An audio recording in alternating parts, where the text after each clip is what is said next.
When she arrives at the Sakisaka house, Omi first takes a deep breath to calm herself. Her anger does not vanish entirely, of course, but at least now she can hear herself think. While waiting for a response from the intercom, she looks over the patch of yard that she can see from outside the gate. Even Omi isn't normally one to complain about other people's housekeeping, but this is going too far. The grass is growing wild and there are piles of dead leaves scattered everywhere. It doesn't just look untended, it looks like an uninhabited ruin. It's still light out, but every window has its storm shutters tightly sealed. Omi guesses that they've been closed since morning. What kind of life is Fuminori leading? Even if he's living alone, he can't neglect his housework forever. And is it just her imagination, or does something stink like rotten meat? It couldn't be coming from the yard, could it? There's still no response, so she presses the buzzer a second time, and a third, and a fourth. Finally, after this has gone on for over 10 minutes, Omi loses her patience and opens the cover of the intercom. As she expected, the power has been disconnected. Perhaps Fuminori has a good reason for shutting out the world, but Omi can only see it as a lack of respect for others. Her anger rekindled, she pushes the gate open and stomps through the yard to the front door. Given the state of his intercom, she doubts that Fuminori will respond to a knock, so Omi decides to just open the door and go in shouting, and if the door is locked, she'll just have to... Surprisingly, the doorknob turns easily in her hand, and the enraged Omi finds herself throwing the door open wider than she intended. Her nostrils are instantly assaulted by a choking stench. Nani? What is that smell? As Omi stands petrified on the threshold, the cowbell hanging on the inside of the door chimes loudly a moment later. Welcome home! Omi can't believe her ears. The voice she just heard could not have been human, yet its intonations were too complex for any animal she can imagine. Is someone there? She calls out to the end of the hallway from which the voice came. There is no response. Instead, she hears the sound of something soft and wet flopping its way deeper into the house.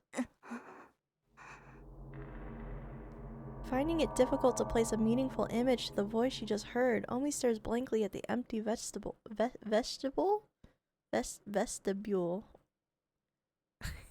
I don't know that word.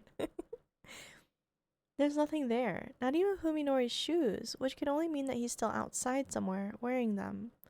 The house should be empty. But then what was that voice just now? Her anger has vanished as if it were never there. Nevertheless, Omi sets foot into the hallway, leaving the door open so that the cowbell won't ring. I almost said cowboy again. The floor creaks, setting her nerves on edge. Omi isn't sure why she's acting like a burglar, but something tells her to make as little noise as possible. The potency of the stink inside the house makes the whiff she caught outside pale in comparison. It's sickening, like rotten fish guts. Has food been left to spoil in the kitchen? She hears a bubbling sound up ahead. Stepping gingerly on the creaking floorboards, Omi makes her way to the end of the hallway. She finds rooms to both sides of her, one lit, the other dark, and chooses to look into the lit room. It's the kitchen, lit by what must be the only window in the house not covered by a storm shutter. The sound she heard was the pot boiling on the stove, and on the chopping board next to it lies a butcher's knife and some half-diced carrots. A perfectly normal household scene, with the light of the setting sun making everything the color of decomposing fruit. Something is wrong. Who is cooking here? And where did they go? Is anyone here? Omi calls, regretting it immediately as she realizes that her voice is shaking. As her words echo vainly through the silent house, she begins to feel foolish and defenseless. Suddenly, she feels something cold seeping through her pantyhose. She timidly reaches down to touch her feet. Her fingertips come away covered with a viscous olive green slime, like the filthy water from a tank long clogged with algae and dead fish. The whole floor is covered with it. It must be the source of the stench. Omi now wishes that she had worn her shoes inside. Manners be damned. When she looks back ruefully the way she came, she realizes that her current position is not visible from the entrance. This kitchen must be where that strange voice came from. The next room is probably the den, as she expected from the closed storm shutters. It's pitch black inside. Omi wants nothing more than to flee this house, but that would mean turning her back to the darkness, and that she simply cannot bring herself to do. Moved by some irrational compulsion, Omi sets foot into the den. It's too dark to see anything, and the stink is far worse than before. She slides her hand along the wall, feeling for the light switch, hoping to much soon. Oh. Huh? Oh. I confused myself. She slides her hand along the wall, feeling for the light switch. Finding it much sooner than she expected, she flips it on like it's her last hope. The colors. The colors. So many colors. The purple of entrails, the brown of rotten meat, the crimson of fresh blood, the yellow of fat. These colors and more that cannot be described cover every inch of the room in maddening array. The colors say all that needs to be said about the painter's hatred, malice, and insanity. Omi's legs give out from the shock, sending her to the floor. Slime immediately soaks through her jeans, its cold tendrils creeping up her legs, crotch, and her neck. Her hand flies to her neck, where it is greeted by another drop of chilly slime. Above her, something is dripping down on her head. Making perhaps the worst decision of her life, Omi looks up. The predator clinging to the ceiling, poised to leap upon its prey. She sees it in every detail. Her mouth and nose are sealed before she can scream, and her belly is torn open as something enters to feast on her innards. Oh my god. But by the time she feels any of this, Omi has already gone mad. Uh-oh. Saya, what did you do? I bit the bullet and tried to take the train, but the rush hour crowds were so bad that I had to get off halfway and walk. I'm running pretty late. Is Saya worried? I hope she's not mad. When I enter the yard, I realize that the front door has been left wide open. Light from the living room is seeping out into the hallway, and I hear what sounds like someone smacking their lips. There's also a tantalizing fragrance in the air. Is it Saya? I consider calling out to her, but decided to enter in silence instead. Something smells strange, though not unpleasant. The aroma is quite soothing, in fact. It reminds me of Saya's hair. At first, I'm surprised by what I see in the living room. The floor is covered with what looks like to be some kind of grass, probably the source of the herb-like smell, and there are fruit or vegetable-like balls of varying size scattered everywhere. Saya? Saya? Ah. Saya turns around, her eyes wide with surprise. She then looks away sheepishly, like a child caught at some prank. What are you eating? This is, well... She stammered, so flustered that I suddenly feel bad for sneaking up on her. Remembering that she has never eaten in front of me before, I realize that she must be quite embarrassed. Can I have one? I scoop up the closest fruit thing and pop it into my mouth, ignoring Saya's attempt to wave me off.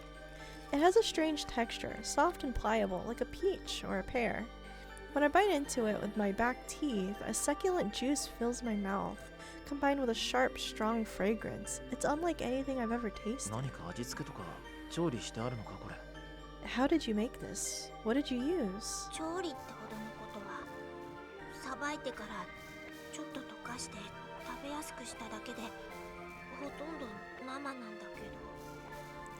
It wasn't hard. I just took it apart and melted it a little to make it easier to eat. It's practically raw.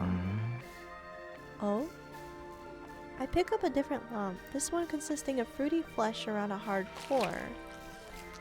Tearing a chunk off in my mouth, I found that it has a similar taste to the last one.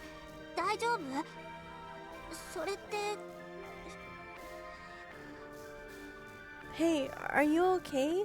That's, 僕でも食べられる味だ。 yeah. っていうよりうまいよ。 Yeah, even I can eat this. In fact, it's good. そうなの？ Really? At first, Saya looks dumbstruck, but then she bursts out laughing. You just そうなん you just だ。 ate Omi! ふみのりもこういうのが好きだったんだ。なんだ、あれこれ工夫して頑張ってた私がバカみたい。 So this is what you like. Now I feel stupid for going to all that trouble. さやっていつもこういうものを食べてたのか。 Is this what you always eat, Saya? こんな大物は久しぶりだけどね。近所の公園とかで取ってこれるやつ。 Not the children. Yeah, though it's been a while since I've had one so big, I usually catch them in the nearby park.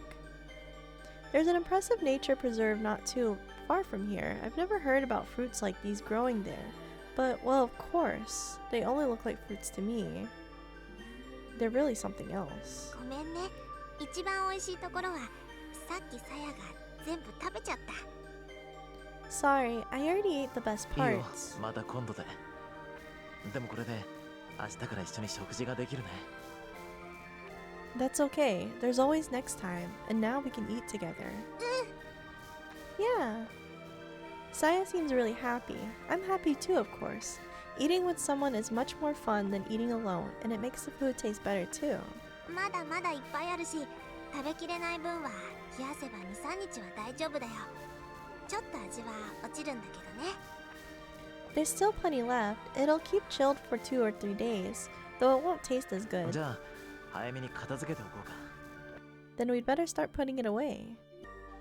Sealing the small fruits in Tupperware and the large ones in pots and bowls, Saya and I store the remaining food in the refrigerator. Thinking of tomorrow's dinner fills me with anticipation. I feel that little by little I'm starting to regain the I'm starting to regain the joy of living. I almost fucked up again. Saya will guide me. With her, I can live on.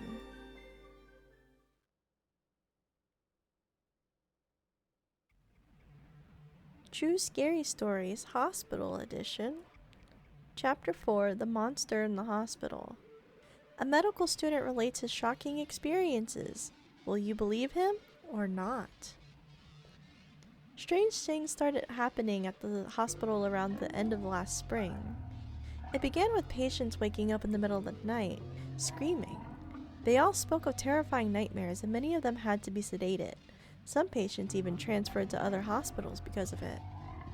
The weird thing was that they'd all had exactly the same dream, a dream about some horribly disgusting monster staring down at them from their bedside. But the really strange stuff started happening after that. There used to be a lot of stray cats around campus looking for scraps from the students. One day, the cats suddenly disappeared, and it wasn't that they'd stopped coming. It was more like they'd vanished from the area entirely. And then people stopped walking their dogs around. According to rumors, the dogs were refusing to go anywhere near the school. Eventually, things started going missing in the hospital. Organs, to be precise. Transplant organs kept disappearing from storage. People came close to losing their jobs over it. And it wasn't just 2 or 3 times that it happened. They tried to keep it from the students, but we heard it was a lot worse than that. People started saying that there was something living in the hospital. The janitors would find strange messes that could only have been made in the middle of the night, traces of something that had crawled down the hallway, or weird stains caused by something dripping through the ceiling. The late shift nurses talked about hearing strange noises on the same nights that patients woke screaming. There's one last story, one you can never mention inside the hospital. One day, the obstetrics department went crazy. They said that a newborn had disappeared in the night. If that were true, the police would have come and it would all... If that were true, the police would have come and it would have all been... I'm just not ready for reading. If that were true, the police would have come and it would have all been all over the news. But they say the big shots managed to make it all go away. It's just a rumor, of course. These strange incidents suddenly stopped towards the end of summer.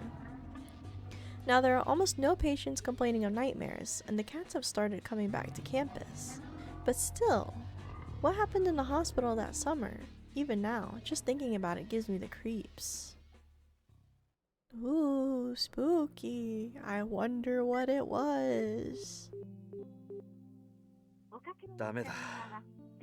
Nothing. This is the third day in a row that they haven't been able to get in touch with Omi. There's no sign that she returned to her apartment, and even her family doesn't know anything. Her parents have already filed a missing persons report.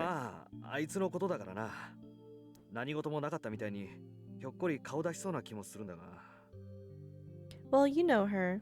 She'll probably just pop up somewhere like nothing happened. I hope so, Yo replies with a gloomy expression. She's worried about Omi, of course, but the incident with Fuminori 3 days ago must still be weighing on her as well. Yo hasn't seen Fuminori since, and Fuminori hasn't made any effort to approach her or Koji. 4 people used to meet in this cafeteria between classes, but now there are only 2. ねえ、殿くん、もう一度考えてみようよ。どこかオミちゃんの行きそうな場所に心当たりない？ Hey, Koji, let's keep thinking. Isn't there somewhere Omi might have gone? いや、一通りは確かめたしな。No, Koji answers evasively. I already checked everywhere. It's a lie, of course. Koji knows where Omi planned to go that evening, but he doesn't want to bring Fuminori up in front of Yo. Their awkward silence is mercifully broken by the bell signaling the start of next period. じゃあ、俺行くわ。Well, I've gotta go. Yeah. Unless Koji is mistaken, Yo is supposed to have class next period too, but she just sits there, staring off into space. Unable to come up with anything to say, he leaves the cafeteria reluctantly. Both Omi's disappearance and Yo's depression worry Koji, and both problems lead back to the exact same place. 海のりは一体。 What the hell is Fuminori doing? When Omi went missing, the first thing he did was question Fuminori. After all, the last time he'd seen her was just before she stormed off to give Fuminori a piece of her mind. Fuminori responded with unequivocal denial and acted like he hadn't the slightest idea why Omi would have gone to see him. Perhaps that was only natural, as he was unaware that Omi and Koji had witnessed him reduce Yo to tears. Did Omi even make it to Fuminori's house? She had been riding a wave of emotion when she left, and might have calmed down and changed her mind halfway there. Or perhaps she ran into trouble on the way? Koji concluded, or more accurately, convinced himself, that one of these possibilities was the truth, subconsciously denying the one remaining possibility, that Fuminori was lying, that he had met Omi and was involved with her disappearance. When questioned by the police, Koji told the truth about Omi's destination only up to the train station, maintaining that he had no idea where she planned to go after that. He wanted to cooperate with the search, of course, but Omi couldn't have made it to Fuminori's house. Fuminori said so himself, didn't he? In that case, he told the police everything they needed to know. I mean, technically, Fuminori's not lying. He didn't see Omi. Not wanting to get the still fragile Fuminori involved, he forced himself to accept his flimsy logic. But the conflict is built up inside of him without his notice, leaving unanswered suspicion to fester in his mind. Koji is deep in thought, paying no attention to his surroundings, but perhaps that is what allows him to catch sight of his friend's back through the crowd of milling students. Fuminori. At first, Koji assumes that he headed to the lecture hall, but it soon appears that he is instead going home. Strange. Medical students have required courses in the afternoon. Though he is initially surprised, Koji's hesitation lasts for only a second. He follows his friend, taking care to stay far enough behind that he won't be noticed.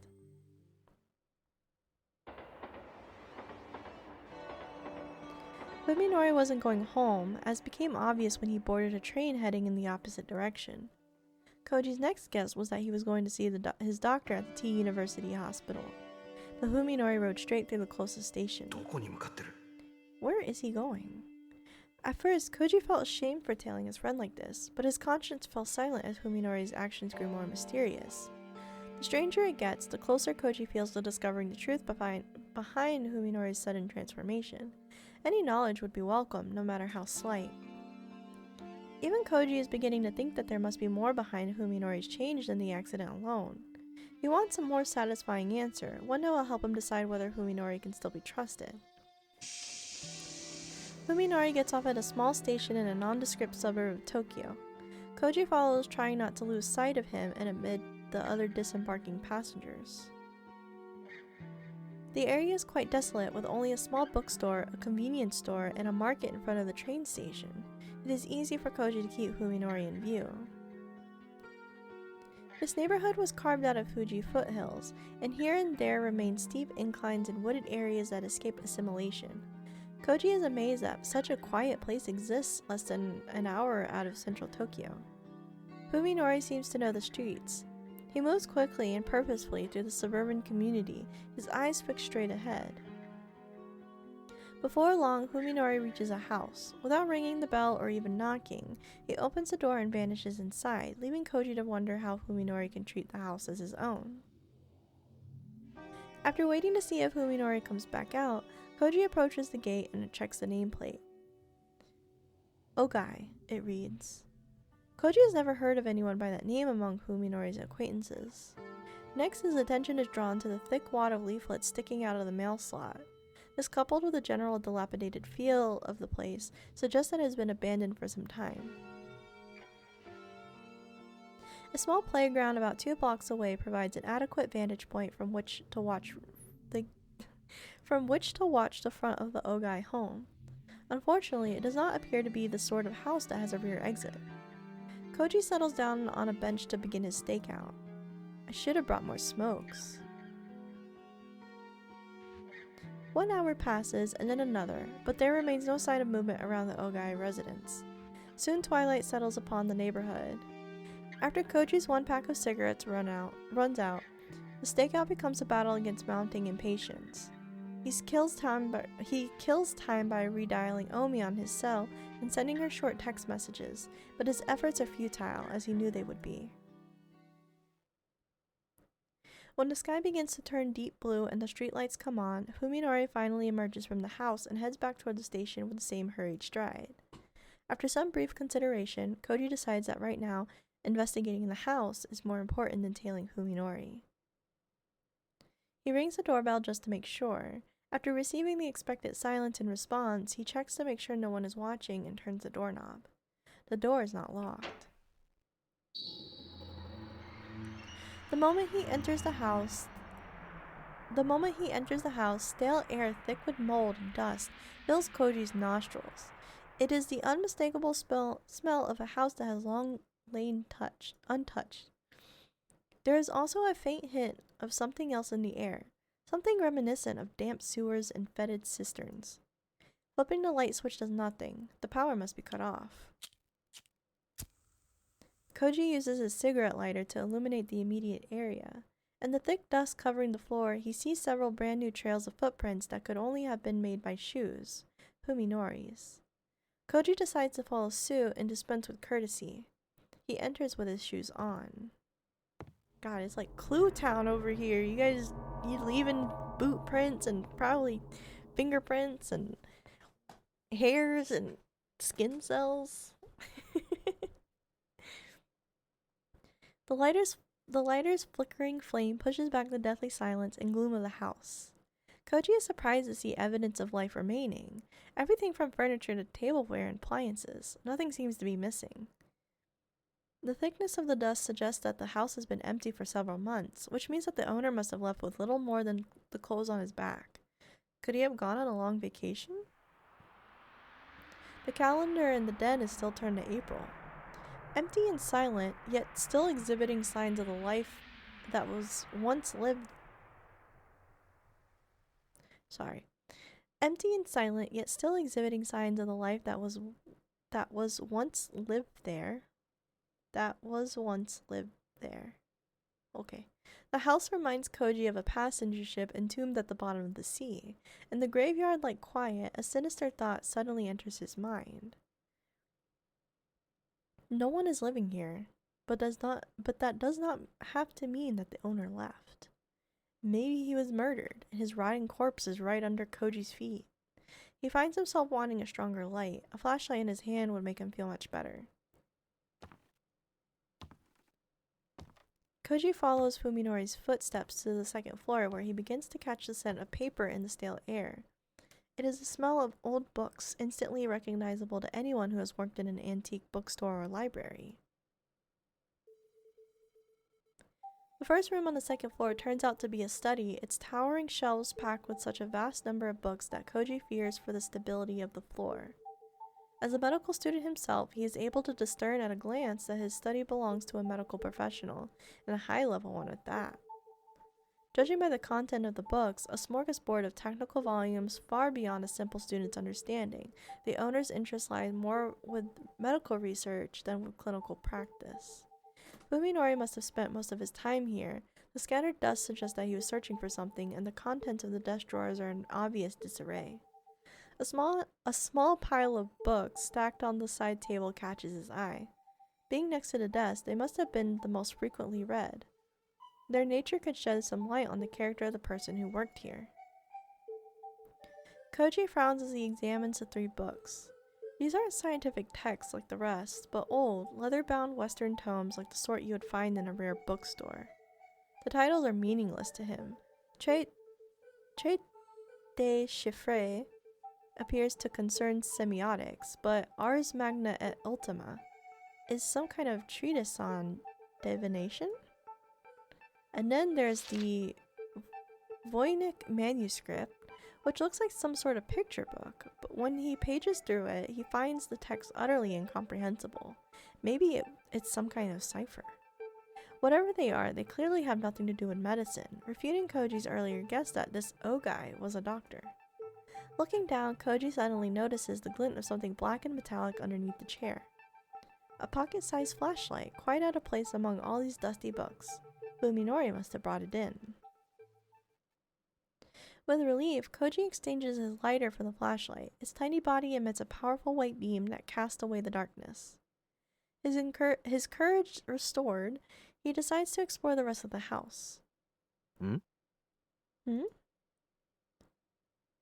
Koji notices something strange, something that was not visible in the lighter's weak flame. The slime. Dark, oily stains are everywhere. The stains are especially thick around the doorknobs and stair banisters, like someone grasped them with hands wrapped in a greasy cloth. Looking closer, he sees places where slime was splashed low on the walls, almost as if a wet mop was run violently across the floor. Could Ogai have made these marks? If so, how? Koji begins to feel sick as he imagines a man shambling through the house with slime dripping from his body.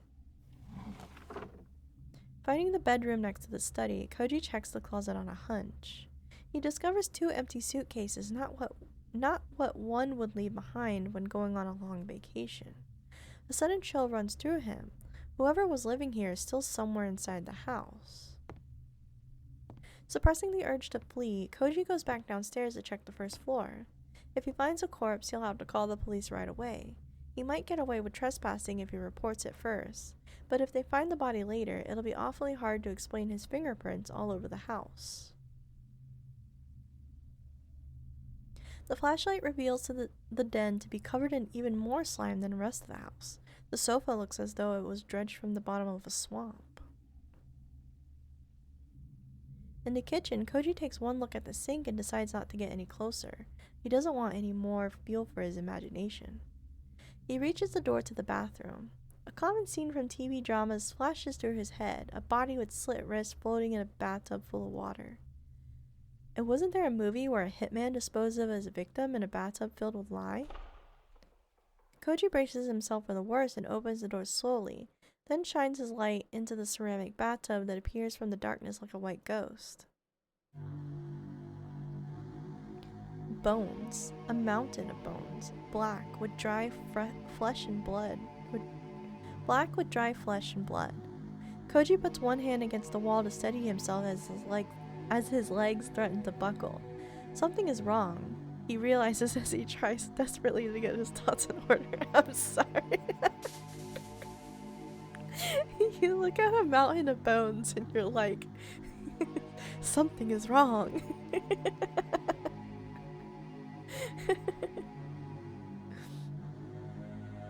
The bones are too small, and there are too many of them. They aren't human. After taking several deep breaths to calm himself, Koji enters the bathroom and examines the tub.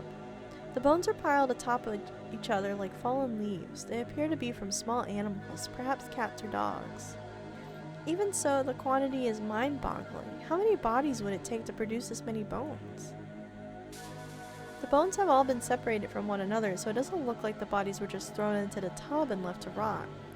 Each bone is covered with deep grooves, marks left by teeth biting through flesh. Koji's sanity won't let him consider the possibility that a human could have done this. The owner of this house must have kept some sort of carnivorous animal as a pet, giving it the bones of small animals to eat and disposing of the remains in the bathtub. But why not dispose of the leftovers properly? They could have just been thrown out with the garbage, or was there something keeping him from leaving the house? The relief Koji felt when he realized that the bones weren't humans is once again under attack. In the first place, what the hell was Fuminori doing here? どうした、コウジ。 What's wrong, Koji? Koji whirls around his light, revealing Fuminori's expressionless face. That kind of scared me, I'm not gonna lie. Fuminori just suddenly appearing. 不法侵入だぞ、コウ You're ジ。 trespassing. お前だって同じだろうが。So are you, Koji replies, barely managing to speak over the pounding of his heart. Fuminori pushes past Koji and looks into the bathtub. He doesn't even flinch at the sight of 僕は bones. この家の人と知り合いなんだ。頼まれて探し物をしに来ただけさ。 A friend of mine lives here. I'm just running an 知り errand. 合いっていつから一体何者なんだ。 What? Who is this person? Where did you meet them? Koji doesn't want to believe that the old friendly Fuminori could have had contact with the denizens of this いずれ house. お前にも紹介するよ。僕の恩人とも言える人だから。 I'll introduce you one of these days, he says, turning to leave without even a glance at Koji. I owe her my life. おい、文則。 Hey, Fuminori. Koji runs after Fuminori. His heart is finally beating normally お前 again. まさか近頃様子がおかしいのはその知り合いっていうやつのせいなんじゃ。 Wait, is this friend of yours the reason you've been acting so strange? Standing in the entrance, Fuminori glares coldly at Koji over his shoulders. The utter lack of emotion in his eyes give Koji a 僕の pause. 後をつけてきたんだね、コウジ。 You followed me, didn't you? Koji swallows. What can he say? そういうのは迷惑だ。二度とやらないでもらいたい。 You're starting to bother me, Koji. Don't do it again. あ Fine. Fuminori walks away without another word, leaving Koji alone in the entrance. Up until this very moment, concern for his friend was still at the forefront of his mind. Now, however, that concern is swiftly giving way to a growing sense of dread. Does the Fuminori he knew no longer exist? Was the person who just stared Koji down an imposter wearing Fuminori's skin? Koji has begun to believe that it might be so.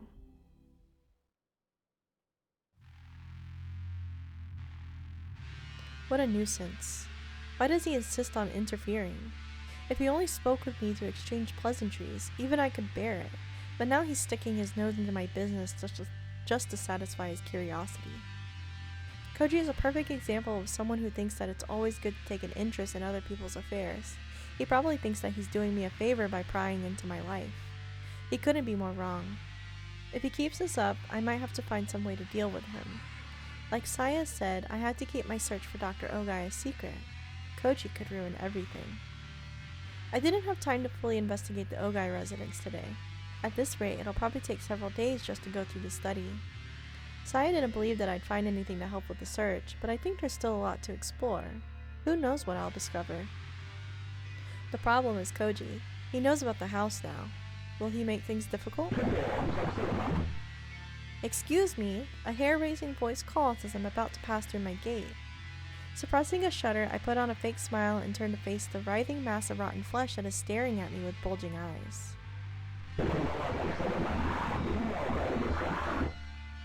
Good evening. Are you just getting home?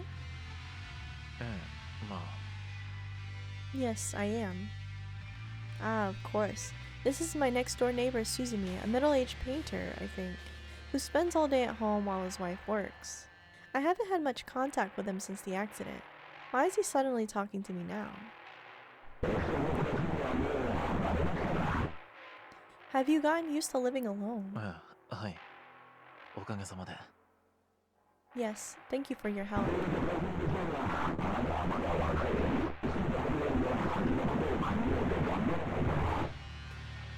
I know it must be very difficult, but you're still young. You have to try to move on with your life. は Yeah. What is this? Did he stop me just to deliver a lecture?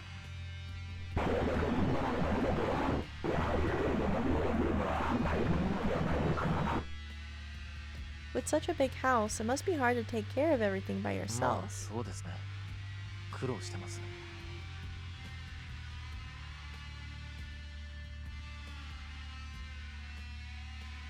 Sorry, my dog was whining. Yes, I suppose it's rather difficult.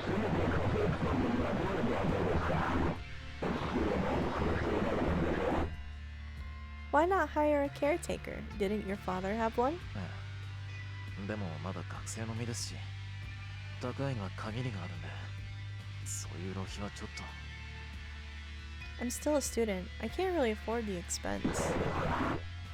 I see. The flesh beast undulates foully, as though it still has something to say. The sight of it's driving me close to the edge.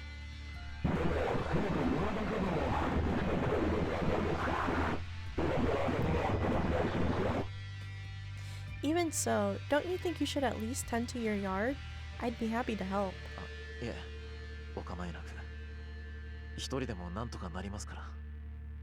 No, thank you. I'll manage on my own. Now I get it. He's worried that the unsightliness of my house might diminish the image of his own. Damn snob. I flash a token smile, then retreat behind the safety of my gate.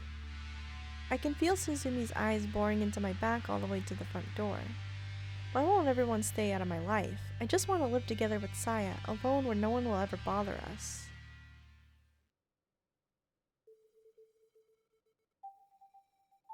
Suzumi Yosuke sighs in annoyance as he watches the neighbor boy retreat into his house. What's with his attitude? Even while talking, he's kept his eyes averted, as if to avoid looking at something repulsive. Has he always been such an unpleasant young man? No, of course not. When his parents were still alive, he had been a normal youth, a little shy, but sensitive and caring. Cat, no!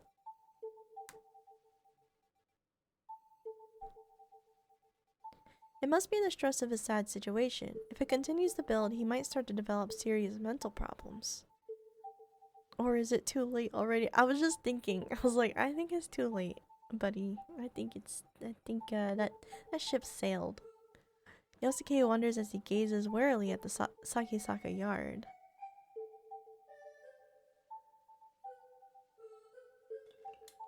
Even during dinner, Yosuke can't shake the neighboring house from his mind. どうしたのあなた。難しそうな顔して。What's wrong, honey? You look like something's bothering you. 今日ね、隣の家の息子に会ったよ。Yeah, I saw the young man from next door お today. 隣のってふみのりお兄ちゃん？ Fuminori? ああ、庭のこと一言言っておいた。I just had to say something about his yard. そうよね。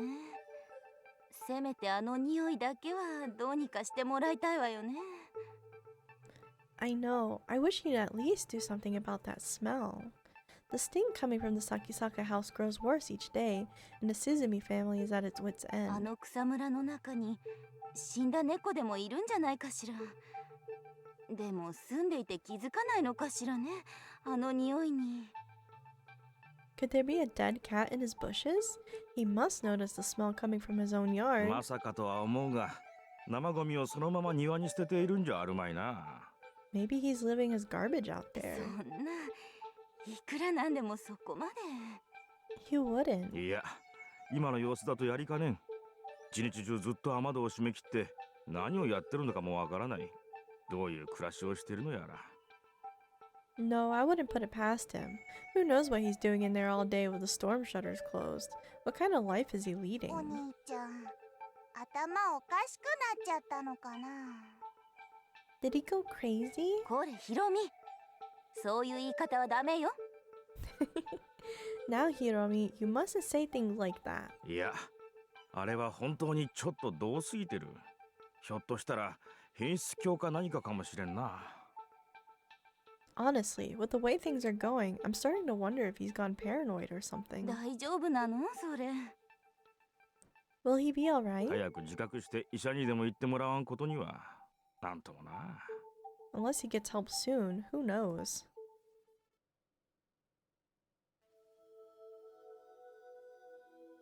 The seconds crawl by, each tick of the clock compounding my agony. When I returned from the Ogai residence, I was greeted by a silent, empty home. Saya had vanished without leaving any clue as to her whereabouts. It isn't rare for her to go for walks at night. I've often gone with her. However, such outings always take place in the middle of the night, when no one is around, and never last for more than 2 hours. Right now, it's 5 in the morning. Soon the sky will begin to show the first light of dawn. Even if she left right before I returned, she's still been gone for almost half a day. I can't sleep. I can only wait in anguish. I tried to distract myself by painting more rooms, but I couldn't concentrate on the work. If I had known this would happen, I would have left the Ogai house sooner. I wish I hadn't wasted time on Koji. If Saya doesn't return... The thought makes me want to tear out my hair. After its long absence, the terror of true loneliness is too much to bear. ただいま。 At last the cowbell chimes and Saya's long-awaited "I'm home" rings out from the bottom of the stairs. As I jump out of my bed in relief, all of the stress that has built up through the night is released in a wave that threatens to sweep me off my feet. 疲れた。やっぱり往復すると遠いな。 Ah, so tired, Saya sighs as she climbs the stairs. I knew the trip would be hard. さや、一体どこに？ Saya, where have you... My question trails off as I notice the thick bundles of paper that she's carrying under her それは arms. What are those? 文則のカルテとか手術の記録。今日は古巣の病院に行ってきたの。 Your medical charts and surgery records. I went back to the hospital today.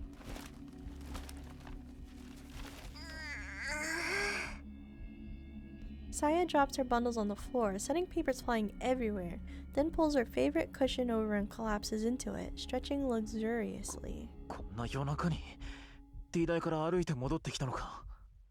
You walked all the way back from the hospital in the middle of the night? ごめんね。本当はもっと早く帰れると思ってたんだけど、調べ出したらキリがなくって。 Sorry, she says, skillfully gathering the scattered papers together. I meant to come back sooner, but there were so many files to go through. 結局全部持ち出してきちゃった。ああ、重かった。 So I decided to just bring everything. It was so heavy. Maybe it's just the exhaustion, but I'm not understanding a word Saya is saying. だから、そんなもの持ってきてどうするつもりなんだ？ What are you planning to do with all this? どうするって、もちろん調べるのよ。うちで時間かけてじっくり。 What do you mean? I'm going to study it, of course, she replies, holding the MRI photograph after another up to the light. Holding one MRI photographed after another up to the light. I'll have plenty of time to go over it here. あら、何やってんだか。あ、これは要チェックかな。あとは、そうなんだ。なんだかな。 At first I think she's just playing around, but the occasional mutters of, better check this one. Oh, I see. Well, that was silly of them. And the like as she separates photos into a growing pile beside her make me think that this might not be a joke after all. 君、わかるのか？こういうの。 Do you understand this stuff? パパにいろいろと教わったから。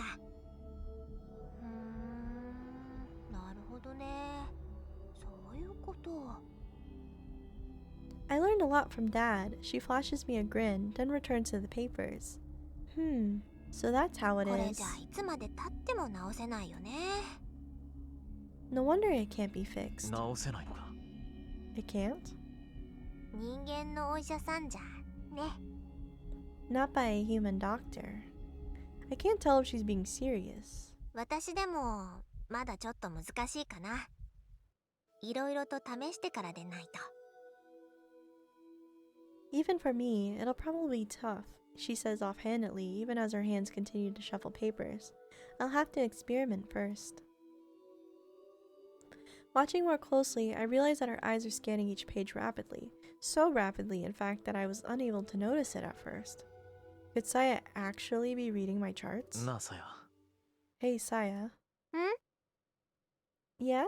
She answers coolly, looking up from the 今日はもう charts. 疲れたし、寝ないか。 I'm tired. Let's go to bed. 文則がそうしたいならそうする。 Sure, Saya replies with a grin.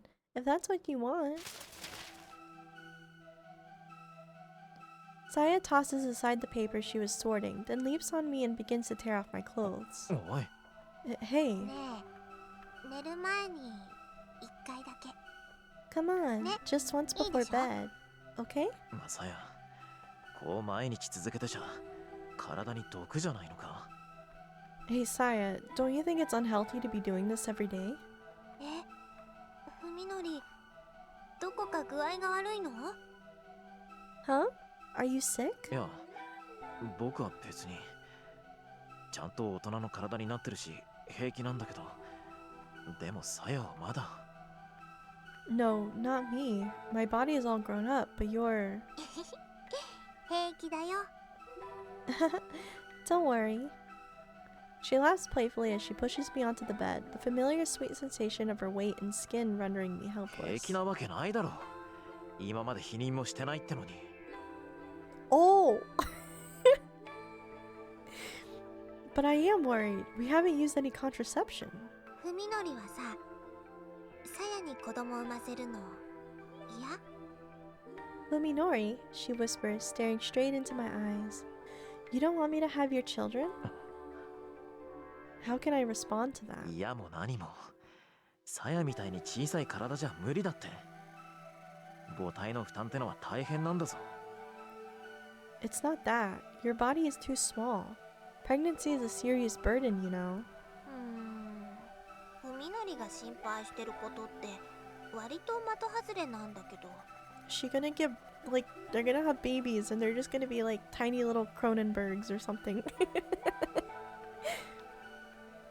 That's not really something you have to worry about. Saya seems unsure how to reply, but not because she doesn't understand what I said. Rather, the bemused look on her face makes it seem as though I'm not the one getting it. でもそれって文則がさやのことを大事に思ってくれてるからなんだよね。But それはそれで嬉しい。 But I know you're just thinking of me, she says suddenly, her smile glowing with innocence. So I'm happy.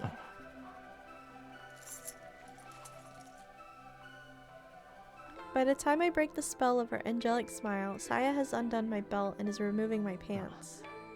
なあおい、だからさや。 Come on, Saya. 大丈夫。じゃあ今夜は文則が心配しないような方法でしてあげる。 Relax, she says teasingly. Tonight, I'll do it so you don't have to worry.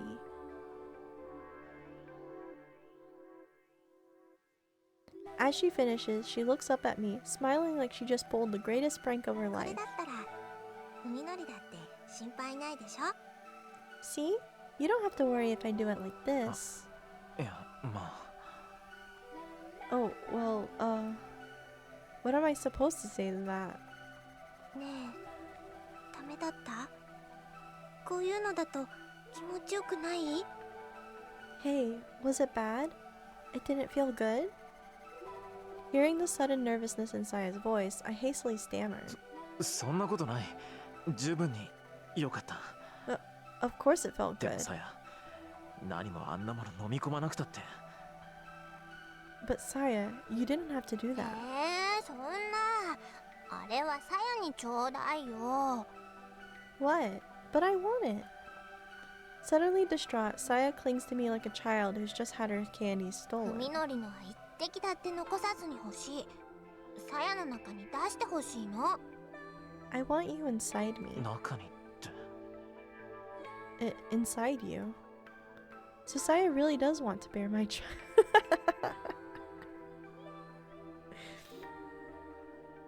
I'm not averse to the idea. I still think it might be too early, of course. But there isn't much point in worrying about my reputation now.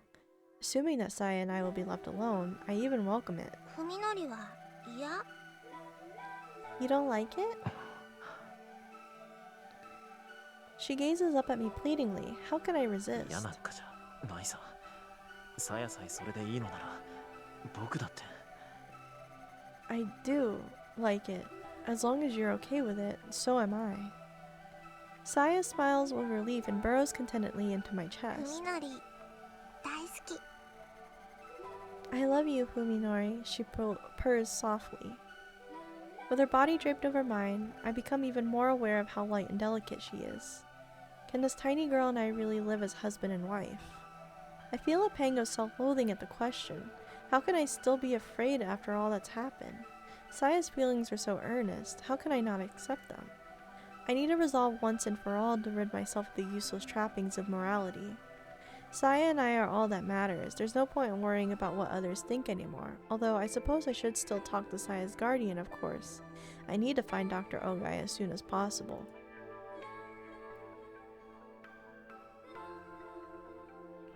By the time I drift asleep in exhaustion's comforting embrace, all doubts about Saya's actions have vanished from my mind. Whatever the case, all that matters is that she's returned to me. That was pretty graphic. even with this being like the more safe for work version, that was still a bit much. 2 o'clock. For Suzumi Yosuke, this is the most fulfilling time of day. After seeing his wife and daughter off, taking care of the morning chores, and eating a leisurely lunch, it's finally time to sit down at his easel. He's not a particularly popular painter, and he would only hold an exhibition if he were hurting for money. However, the design work he does on the side ensures that there's always enough to support his lifestyle. Alongside the salary his wife earns working for a magazine, they're able to pay their mortgage, send their daughter to school, and still have plenty left over.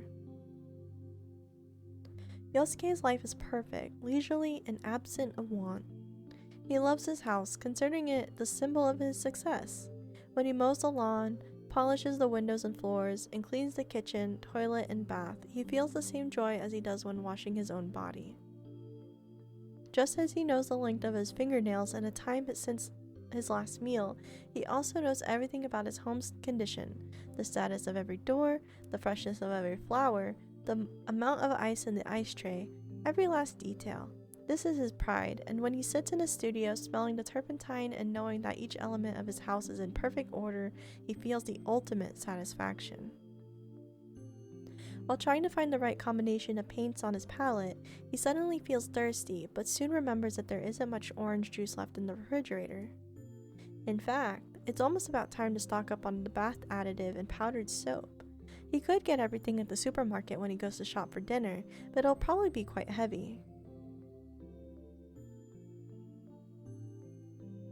Now then, where should I leave off to go shopping? As he ponders this dilemma, he heads down the stairs to the kitchen. Just then, a breath of air tickles the back of his neck, bringing him to a halt in the middle of the hallway. A breeze. Impossible. Every window in the house is closed. Yosuke shut them himself during his morning cleaning. Yosuke enters the living room, searching for the source of the breeze. Something stinks. It's the same pungent smell of fetid swampland that emanates from the Sakisaka house. The window facing the yard next door is open, its curtains billowing loosely in the gentle breeze. There's a hole in the glass next to the lock. It looks strange, like it was melted by some chemical instead of broken. Someone must have reached through the hole to unlock the window. Yosuke stands paralyzed, his heart pounding with anger and fear. He listens carefully but hears nothing. Perhaps the intruder has already finished his business and left, but a burglar wouldn't have left the room untouched, would he? Maybe he heard Yosuke coming and hid somewhere nearby. Yosuke realizes that his still wet palette knife is in his right hand. He must have forgotten to put it aside before going downstairs. He stares numbly at the knife for a moment, then decides that it's not enough protection. Instead, he grabs the ashtray sitting on the top of the table. Made of thick, solid glass, it is big and heavy enough to serve as a weapon. The home that he thought of as part of himself now seems utterly alien.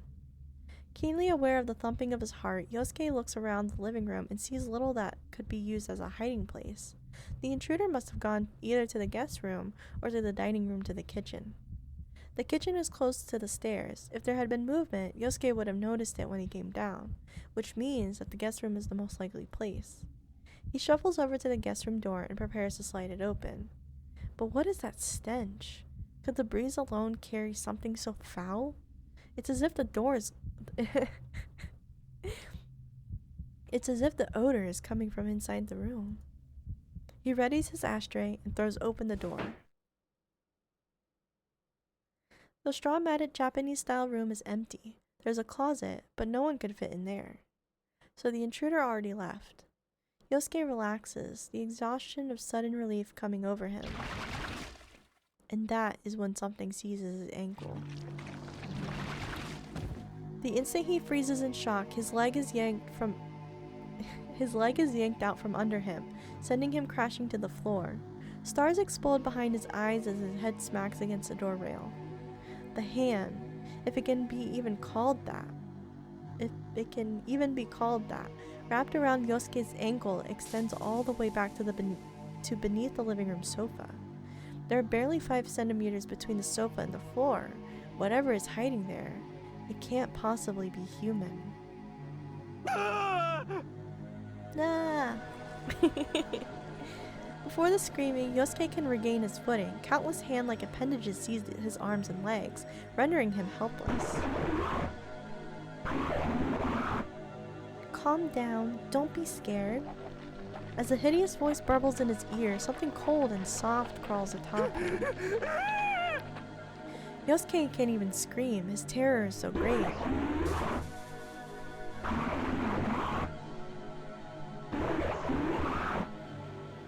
It won't hurt. Don't be scared. It won't hurt. Thin tube-like appendages penetrate his ears and nose, wriggling deep into his skull. Right before the sensation drives him mad, Yosuke loses consciousness.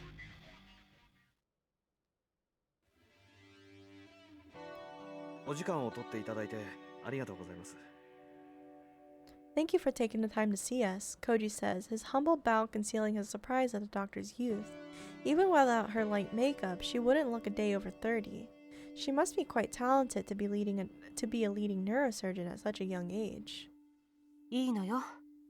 あなたたちみたいな人が来てくれたのは私としてもありがたいところだし。Don't mention it. I was hoping somebody like you would come along. Her friendly smile has none of the coldness one might expect from her sharp, refined beauty. はじめまして。崎坂文則くんの主治医の丹保です。It's a pleasure to meet you. I'm Dr. Tanbo, Sakisaka Fuminori's attending physician. 文則の友人で殿浩二と言います。彼女は筑波陽。I'm Fuminori's friend, Tono Koji. This is Tsukuba Yo. Yo gives a quick bow, her expression apologetic. When they arrive at the T University Medical Center and ask to see Fuminori's doctor, Koji and Yo had been prepared for rejection. They hadn't expected with the ease with which their request was granted. 崎坂くんの件について話が聞きたいっていうことだけど、それは私の方でも同じでね。You say you want to know what's wrong with him. Well, so do I. は I'm sorry. 彼、おとといの診察に来てくれなかったのよ。留守電に入れた伝言にも返事がないし。He didn't come in for his checkup 2 days ago. I tried calling his home, but there was no answer. 2 days ago, the same day Fuminori was searching that abandoned house. Koji frowns, wondering what was important enough for him to blow off his appointment. 彼、学校ではどんな様子？ What is he like at ど school? うもこうも。もうめちゃくちゃです。 He's totally messed up. Seeing Yo's shoulders jerk out of the corner of his eye, Koji regrets not choosing his words more 事故の carefully. 前とまるで人が違ったみたいに見えます。 Since the accident, he's been like a completely different person. 僕たちもいろいろとどうしていいかわからなくて、それで今日は先生の話を伺えたらと。 We have no idea what to do, so we thought that talking to you might help. あなたたちも医大生？ Are you medical students too? She asked out of nowhere. はい。 Huh? Well, yes. 彼のカルテ見てみたいと思う。 Would you like to see his chart? 見せてくれるんですか、そんなもの。 You'd really show it to us? Koji replies, incredulous. Dr. Tombo そう思っ regards た him. 人がいるみたいなのよ。それも病院には無断でね。 Dr. Tombo regards him silently for a moment, then sighs and says, someone wanted to see it, and without the hospital's permission. おとといの晩、この病院に誰かが押し入ってね。保管庫から咲坂くんのカルテを盗んでいったの。 His files were stolen from the archives 2 nights ago. 本当ですか？ What? She stares hard at the astonished students, then shakes her head with a tired smile. まあ、あなたたちは無関係そうね。ちょっと安心したわ。 Well, it doesn't look like you two are involved. That's a relief. 当たり前です。 Of course we aren't. でも、犯人は咲坂くんの容体に興味があるか、それとも彼の治療記録を消したかったのか。 However, the culprit must have had an interest in his condition, or wanted to erase his いずれ records. にせよ、彼に関わりのある人間としか思えないわ。 Either way, I can only assume that it was someone close to him. Don't you guys have, like, security cameras? I know this game came out in, like, 2003? So, like, yeah, don't you guys have, like, security cameras in the hospital? You don't see, like, a bulging, meaty slime monster just, like, はあ。 going around? I see. An ominous thought flashes through Koji's mind. It couldn't have been Fuminori himself, could it? Koji looks at Dr. Tombo and finds her staring right back at him, her expression grave. He realizes that she must be harboring the same suspicion. あなたには他に心当たりはない？咲坂くんの知り合いでそういうことをやりかねないような人。 What do you think? Do you have any idea who might have done it? Perhaps Dr. Tombo didn't have anyone in mind when she asked, but Koji's thoughts immediately fly to that eerie house to which Fuminori led him. 知り合いだか何なのか自分にもよくわからないんですが、多分医者か医学関係の人で、鴎外っていう。 I don't really know what their relationship is, but there's someone called Ogai, probably a doctor or a... Koji stops speaking as if he sees the dramatic change that has come across Dr. Tombo's expression. ご存知なんですか？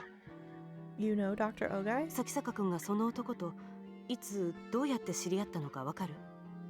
Do you know when and where Fuminori met that い man? え、こっちが知りたいぐらいです。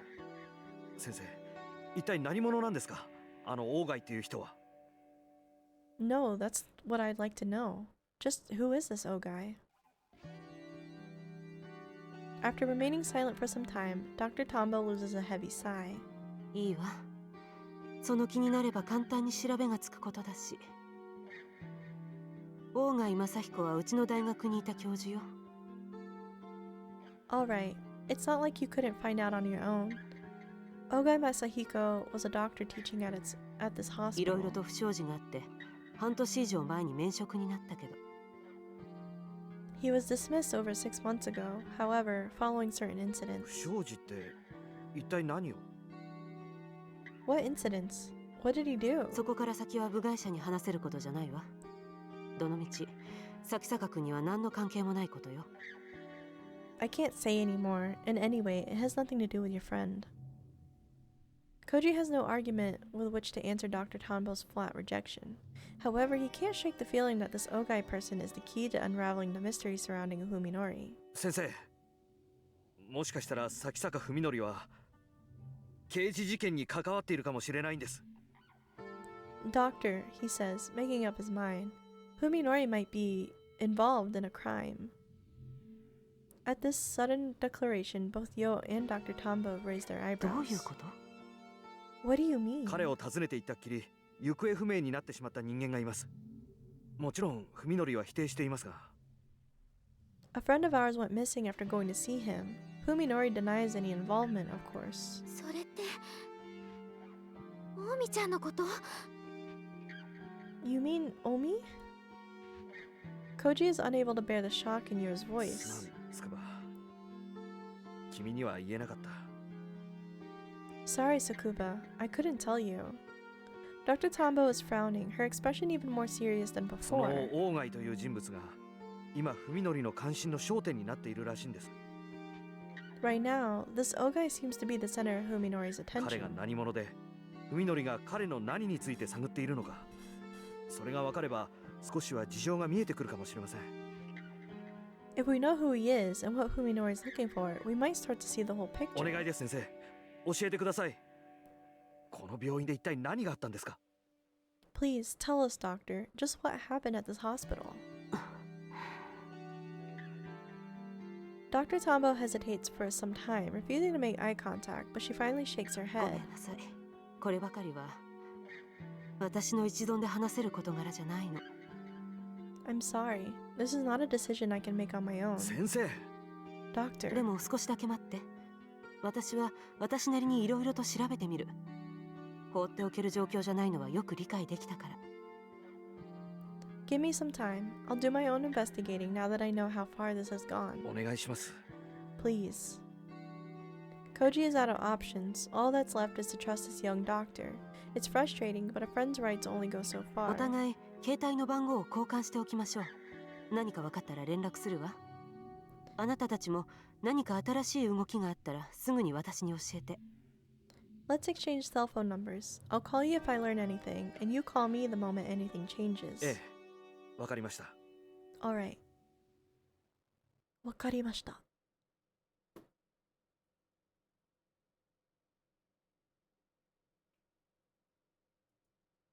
What the?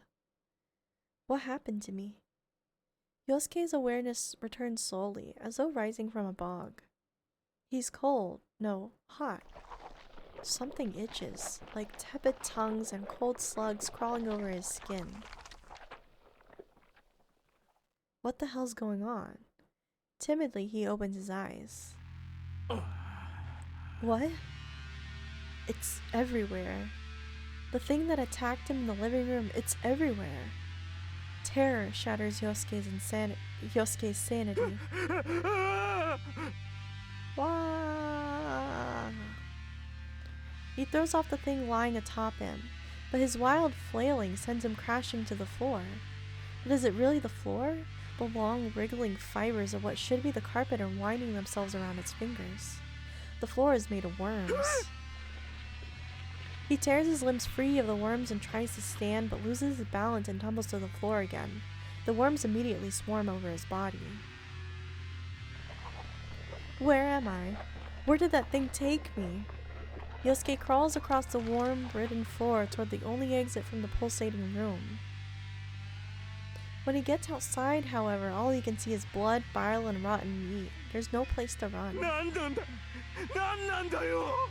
What is this? Most terrifying of all, this hellish place has the same layout as Yosuke's house. In a half-mad daze, he wanders through the nightmarish mockery of his home. In the small room where his studio should be, he finds an easel made of bones displaying a blood-soaked canvas. Like some cruel joke, everything is exactly where it would be in Yosuke's studio. Damn it! Let me out! Let me out of here! Oh! So Saya, did the experimental, surgery? The same one that was done on Fuminori? On, Yosuke? And now he sees everything the same way as, Fuminori.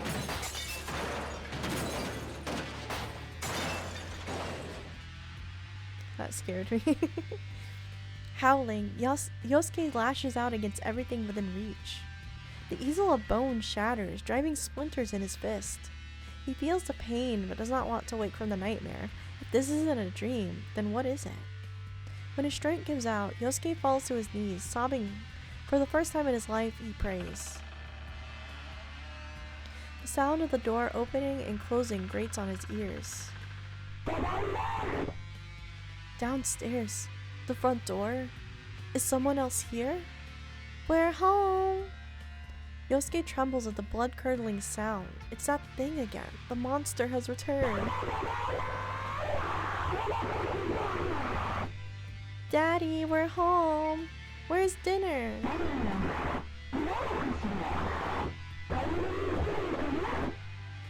Oh, he's not here? Did he go shopping?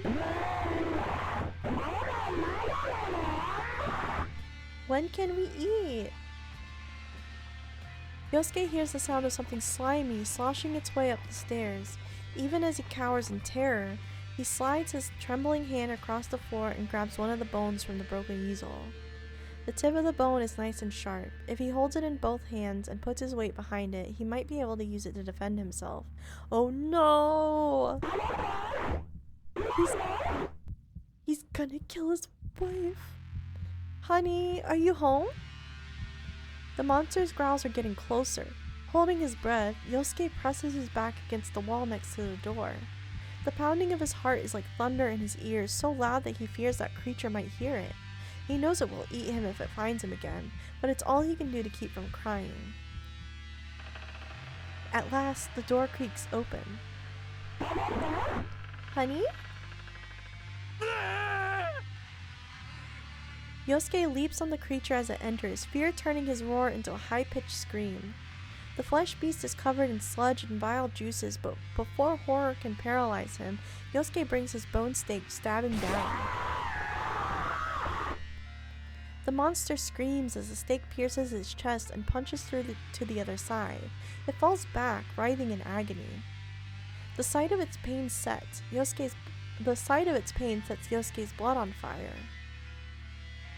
I can win. I can kill it. If I finish it off before it enters my head again, I'm safe. Yosuke grabs the bone and twists with all his might. The monster convulses and gurgles, its trembling tentacles reaching up as though begging for help. Die! Die! Die! Yosuke knocks it to the floor, then brings his heel crashing down on its flopping body again and again. With each stomp, its groans and spasms grow weaker. When the monster at last stops twitching, Yosuke, panting hard, tears the stake from its corpse and rises to his feet. Daddy! Something squeals. Yosuke turns around to see another, smaller monster peeking out at him from the stair landing. There's still one left. His desperate, rage-filled attack both exhilarated him and gave him a taste for violence. This one will be easier. It's smaller and weaker. Grinning maniacally, Yosuke raises the stake and moves towards the second creature. The monster flees screaming down the stairs. Not about to let his prey escape, Yosuke roars and gives chase. The thought that killing the monsters might end this nightmare feeds his savage bloodlust. No, Daddy, no! When the monster trips and falls in the dining room, Yosuke leaps on top of it and brings the stake crashing down. His bloodlust unsated, he pulls it free, then drives it again into the monster's flesh. Once, twice, 3 times and more, until there is nothing left but shredded, pulverized meat. Eventually, the only sound in the house is Yosuke's heavy breathing. He has slain 2 monsters, but the nightmare shows no sign of ending. Yosuke staggers to the front door and goes outside. Ha ha ha ha ha. The sky of the city, everything has gone mad. Twisted shapes, nauseating colors, stinking air. There is no escape, no end to the nightmare. The last remnant of Yosuke's sanity vanishes like dust in the wind. こんにちは、おじさん。 Hi, mister. Yosuke turns to the sound of a girl's voice. She is standing in front of the house next door, wearing a spotless one piece over her pure white skin. In the midst of this filth-ridden world, she alone お glows じ with さんに beauty. は私がどう見える？ How do I look to you, あ mister? あとっても可愛いよ。 You're very cute. Yosuke feels a sudden black lust rise within him. じゃあ実験は成功かも。 Really? Then the experiment might be a success. Yosuke walks up to the strangely jubilant girl and brushes his hand against her こ long, んな smooth 可愛 hair. らしい女の子はこの世界には君一人しかいないんだろうね。 Such a lovely girl. You must be the only one in the お whole じさん world. Mister? She looks up at the man towering over her, perhaps disturbed by his hungry Ojo-chan. stare. おじさんと遊んでくれるかい？ How about we play a いい game, けど girl? 何するの？ Okay, but what are we gonna do? A grin parts Yosuke's lips and he そりゃもう replies, おじさんが楽しめそうなこと全部さ。 Everything that will please me, of course. With that, he grabs the girl's collar and tears the front of her dress wide open. Shock and fear twist the lovely girl's delicate features, stimulating Yosuke's sadism. Even after killing those two monsters, the embers of violence still smolder in his heart, and now they have new い fuel い to 顔だ burn. よ、お嬢ちゃん。おじさんにもっと可愛らしい顔をして見せてくれないかい？ Oh, I like that expression on you. Won't you show me an even prettier one?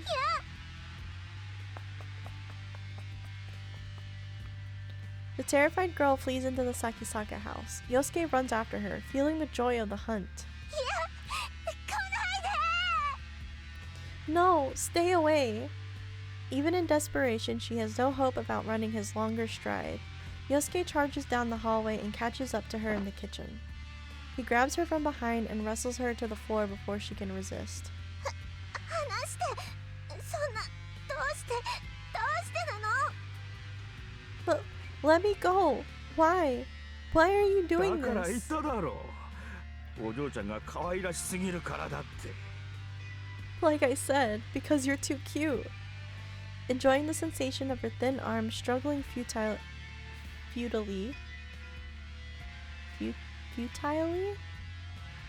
against his grip, Yosuke uses his weight to hold her down while ripping off her remaining scraps of 嫌 clothing. だ！こんなの嫌！やめて！ No, I don't want this. Stop.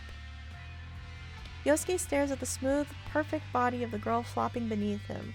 The thought of violating such an immaculate creature amid the horrors of this twisted world is irresistibly erotic. Yosuke runs his tongue over her stomach and chest as though preparing to eat her whole. She stiffens and whimpers at the sensation. こんなはずじゃないのに。 It isn't supposed to be this way. Her tear-choked voice satisfies Yosuke's lust for conquest. This nightmare has violated him, but now he is able to visit the same torment on his innocent girl. Where he was the victim, he is now the victimizer.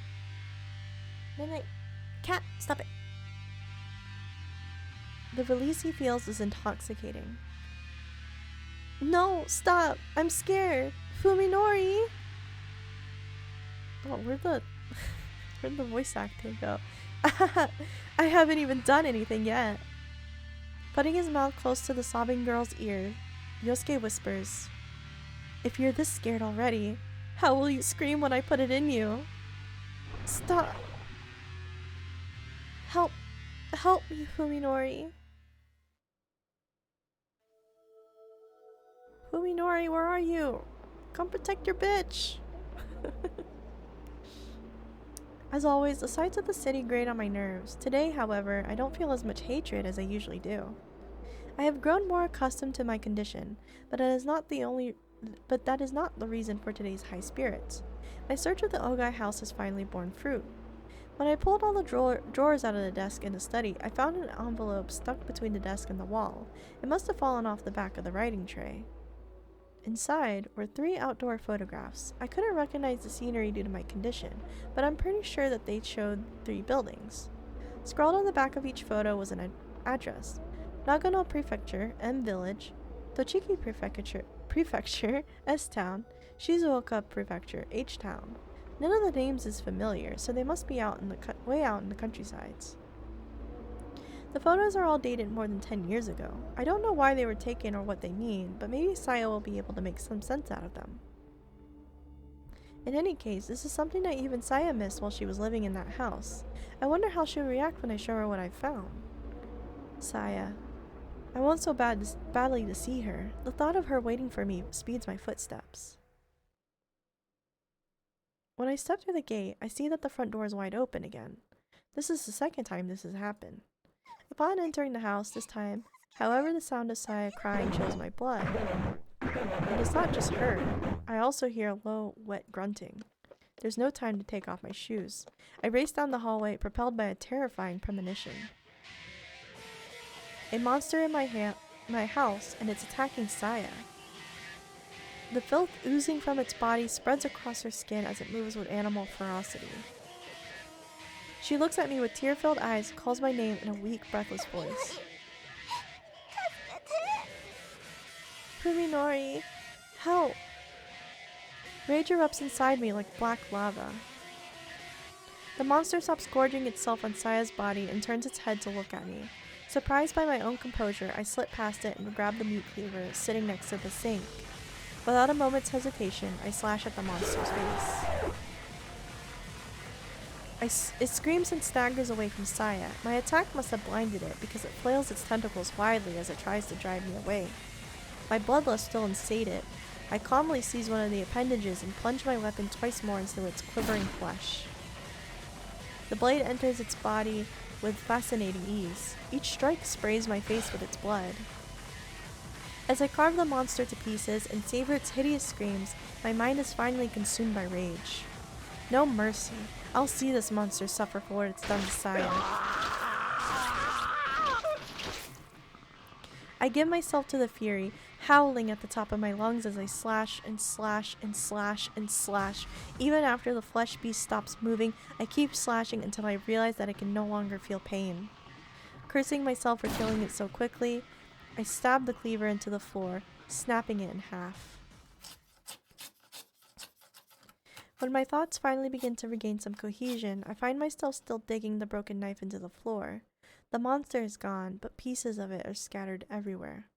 I stop cutting into the tile, and in the sudden silence I hear Saya's faint sobs coming from the corner of the kitchen. Saya. Saya. I pull the cowering Saya into my arms. She stiffens in fear at first, but as soon as she realizes that it's me, she clings to my body and cries.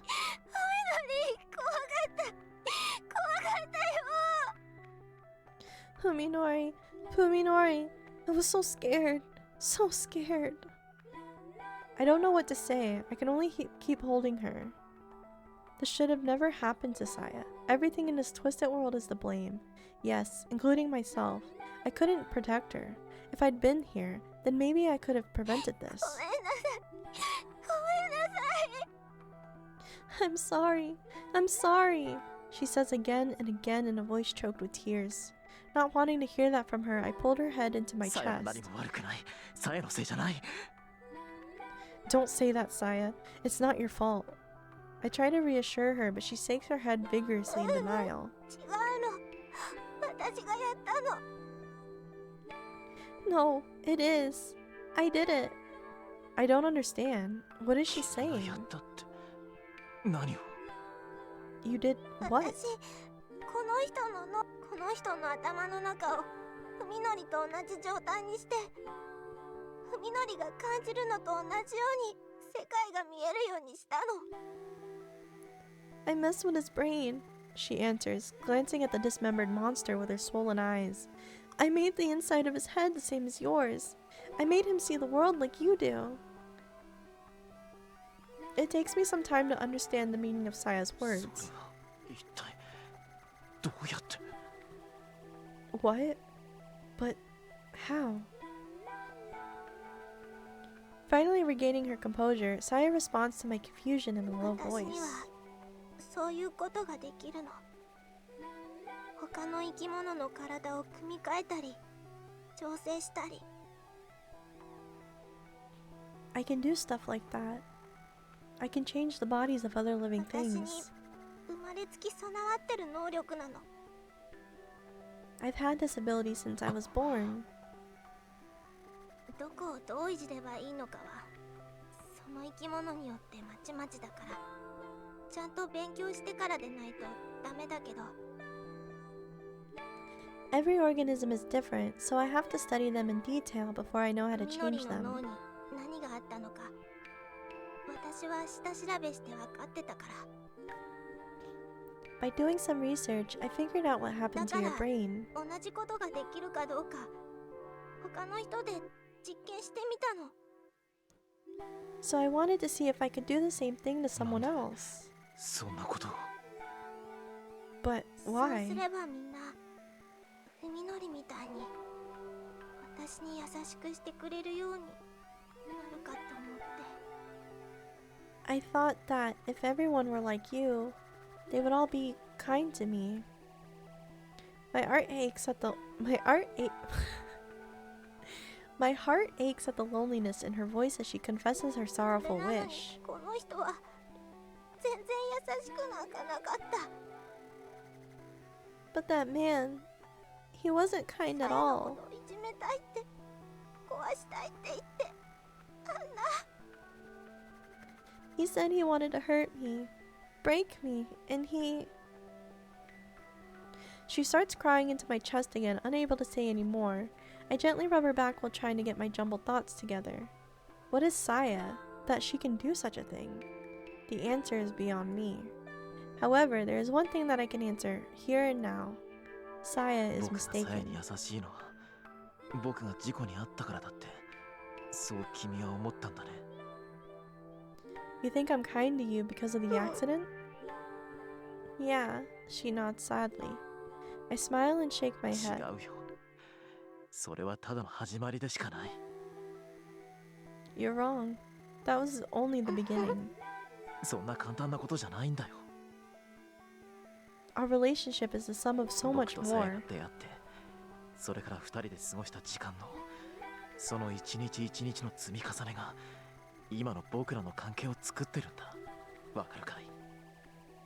The time you and I have spent together, those days, those experiences are what made us what we み are. のり、あの日から今日までさやと一緒にいた僕だから、さやに優しくして大切にしてあげたいって。 You've been there for me, Saya, sharing my pain, giving me そう hope 思 and う joy. 僕になった。そう思われるさやになったんだ。これって大変なことだろう。 That's how you became so important to me, see? It's harder than you think. Saya's still crying, but now her tears feel warm against my chest. わかってる。さっきやっとわかった。 Yeah, I understand. I finally understand. Her smile shines through her さやには tears. ふみのりしかいないんだって。ふみのりみたいな人はもう他に誰もいないんだって。 I only have you, Fuminori. There will never be anyone else. Now more than ever before, I feel the depth of the bond between us, and I'm sure that Saya feels it too. I wrap my arms tightly around her and seal her lips with mine. Saya responds, winding her arms around my neck as our tongues desperately seek each other's warmth. At this moment, Saya is my whole world, and I am hers. The earth turns for us alone. Of course, I still haven't told her something very important. I don't know why I've never said it before. Perhaps because it was always so obvious. However, I should put it into words at least once. This oath of mine. 僕は君のことが。 Saya, I... 待って。 Wait. She stops me with a finger against そ my の前 lips. にみのり、一つだけ確かめさせて。あなたの望みを。 Before that, Fuminori, tell me one thing. What do you 僕 want? の望み。 What do I want? Saya nods, staring into my eyes with unusual solemnity. さっきも言ったけど、私には私にしかできない方法で生き物の体に干渉できる Can she like turn him back? Can she make him normal again? Like I said, I can affect the bodies of living things in a way that nothing else 人間の脳を can. いじる方法もこれでちゃんと確認が取れたわ。だか And ら now that I've learned how to manipulate human brains, Saya pauses and takes a deep breath 今 before なら continuing. あなたの頭を元の状態に戻すこともできるの。 I can turn you back to なんだっ normal. て。 What? Until now, that hasn't even been in the realm of その人に possibility. やったのと逆のことを海のりにしてあげればいいだけ。とっても簡単なことよ。 I just have to do the opposite of what I did to that man. It's really simple. I replay Saya's words in my head to be sure of their だから meaning. 海のり教えて。 So tell me, あなたが Fuminori, 昔の暮らしに戻りたいかどうか、あの事故で失ったものを取り戻したいのかどうか。 do you want to return to your old life? Do you want to take back what you lost in the accident? Oh! It's a choice. Okay, I'm gonna save. 1 second. Fuck! I can't see. No! Okay, okay, we'll do, we don't need it anymore. I don't need it anymore. On that terrible day when I first opened my eyes after the accident, what would my answer have been? When I think back on this many years from now, will I wish that my answer today had been different? It doesn't matter. Here, at this moment, there is no doubt あ in の my 人は mind. 誰だったんだい。 Who was that? I asked Saya, looking at the unidentifiable pieces of the 隣 monster. の家に住んでたおじさん。名前は知らないけど。 The man living next door. I don't know his name. 鈴見さんか。 Oh, Mr. Suzumi. He was hardly a stranger. We've been neighbors for as long as I can remember. I'd go so far as to say we were on good terms before the accident. And now I've killed him with my own 2 hands. I feel little. Mr. Suzumi, the kindly painter who lived next door, is but a distant memory. The pieces of meat around me belong to a creature whose mere existence was nauseating. Only by killing the vermin could I find relief. He complained about my yard being filthy, the swine. It doesn't matter what Saya did. He wasn't worth keeping alive anyway. These are my honest feelings. My hands are wet with another man's blood, and yet I am utterly calm. Now I know what I lost in the accident. Saya says I can take it back, but I know that I cannot. It's gone forever, like the life of the man called Suzumi. 僕の異常を治すことは医者には絶対できないことだったんだ。 Hey, Saya. No doctor could possibly fix my condition, 海 you know. のり人間にできないことを簡単にできるっていう君は人間じゃないんだね。 You can do what no human is capable of. You're not human, are you? Saya looks away, her expression unreadable. Everything is monstrous and loathsome in my eyes, everything but Saya. I thought that she was somehow unique. I was wrong. I see her just as I do everything else, as something other than what she really is. But why should that surprise me? Saya is part of my world just as I am part of hers. It doesn't change what we are to each other.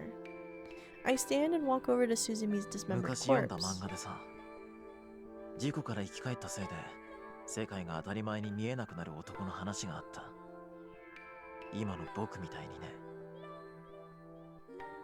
I read this manga once, about a man who recovered from an accident only to find that he could no longer see the world as it was. Kinda like me. I finally realized that even though the stench of these monsters' flesh turns my stomach, their blood and guts smell pretty good. In fact, I know this fragrance その quite 男の well. 目には人間が石くれに、機械のロボットが美女に見えるんだ。 He saw people as rocks and robots as だから beautiful 男 women. は人とは似ても似つかないロボットに恋をしてしまうんだ。 And so he fell in love with something that wasn't remotely human. I retrieved the cleaver, pick up a piece of Suzumi's body, and start removing the skin and tendons. Ah, just as I thought. The stuff underneath is exactly the same as what Saya and I have been eating. これうまそうだし食べちゃおうか。 Hey, this looks pretty good. Let's eat it. あ、ごめん。今はそんな気分になれないよね。 Oh, sorry. You're in no mood for that now, でも are you? 死んじゃえば肉は肉だし、捨てるのももったいないと思わないか。また冷蔵庫にしまっておこうよ。 Now that it's dead, though, meat is meat. It'd be a waste to throw it away. We should get it in the fridge. いいの？ Is that all right Ew. with you? Sure, I answer easily. There's no longer any room for doubt in my mind. 隣の家に奥さんと娘さんがいるはずなんだ。旦那がいなくなったら騒ぐかもしれないし、通報される前に飼っとこうと思うんだが。 Also, his wife and daughter are probably next door. They might cause trouble when he doesn't come home. We'd better hunt them down before they go to the そんな police. 風であなたはいいの？ Is that really what you want? Saya asked again, this time with a trace of fear in her voice. I guess I still haven't convinced her of my さっきの漫 sincerity. 画の話だとね、人でないものを愛した男は最後に自分が人間であることをやめて恋を成就させるんだ。 So at the end of this manga, the man who fell for something inhuman gives up his own humanity for the sake ハ of ッ their ピーエ love. ンドだよ。だろ A happy ending, don't you ふ think? みのり。さやと一緒にいられるのなら僕はもう何もいらない。何もかも You're all こ I- のままでいい。 Oh my god, I keep doing it. You're all I need now, Saya. Nothing else matters as long as we're together. Tossing the knife and meat aside, I pull Saya into my arms once more. 言ってもいいよね。さや、君のこと愛してる。 I can say it now, can't I? Saya, I love you. As Saya wipes away the tears falling from her eyes, I can no longer see any hint of fear あ in な her たのこ face. と後悔させたくないのに。なのに I don't want you to regret this. I don't, but I've sworn my oath and Saya has accepted it. We have nothing to fear now. Saya will never need で to も cry 嬉 again. しい。私って身勝手だよね。 I can't help it.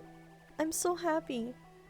I guess I'm pretty selfish, 身 aren't 勝手 I? でいいよ。さやのわがままなら聞くよ、僕は。 I don't mind. I'll always indulge in your selfishness. Or I'll always indulge your selfishness. Sorry. Filled with contentment, we exchange a smile and set to the task of cleaning the room. A single person produces a lot more meat than I expected. Speaking of which, I seem to remember doing something あと similar の before. 2人だけど、多分おじさんが殺してる。悲鳴とか聞こえたし。 About his wife and daughter. I think he killed them. I heard their screams. そりゃ好都合だ。 Well, that makes things easier.